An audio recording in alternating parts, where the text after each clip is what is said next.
আমার গোপন অঙ্গ কেটে সে পালাইছে।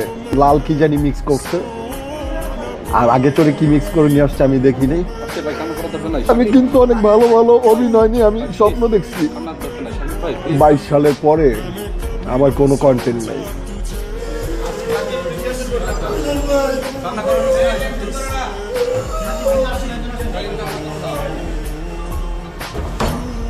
কালকেও 2-3টা চট থাপুর মারছে, এই যে ঘাড়ের এখানে দাগ আছে। তারপর আমি ঘুমায় দিছি। কাজ জান তোমার জন্য একটা নিয়ে আসছি। আমি কি নিয়ে আসছি এত সুন্দর করে কথা বলে?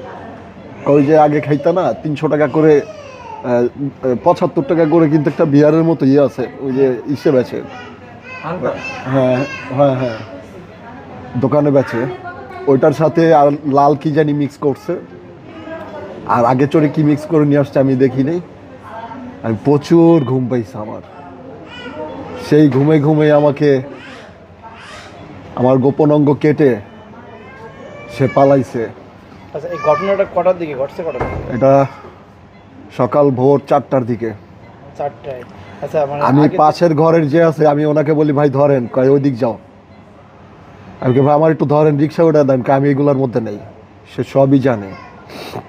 এগুলো কি পরিকল্পিত আগে? জি জি। ইমন খান আসছিল, ইমনের ভয়তে ওরা কথা কয় না। খান মাসুদ ওনাকে অনেক প্রতাপশালী। এই খান মাসুদের ভাতিজা ইমন খান, ও আইসা আর শাওন গাজী, এই 3 জনে মিললে আমাকে মেরে ফেলার প্ল্যানিং করছে ভাই। ইমন আর হচ্ছে শাওন আর শিখা। আমি ভাই কোনো রকম জানে বাইচে আসছি। আমার গোপন অঙ্গ কেটে ওর সাথে করে নিয়ে গেছে। আচ্ছা, যাই হোক, এখন আপনি কি বিচার চান? আমার জন্য সবাই দোয়া করবেন। আমি 2022 সালের আগে অনেক ভালো ছিলাম। আমি কিন্তু অনেক ভালো ভালো অভিনয় নিয়ে আমি স্বপ্ন দেখছি।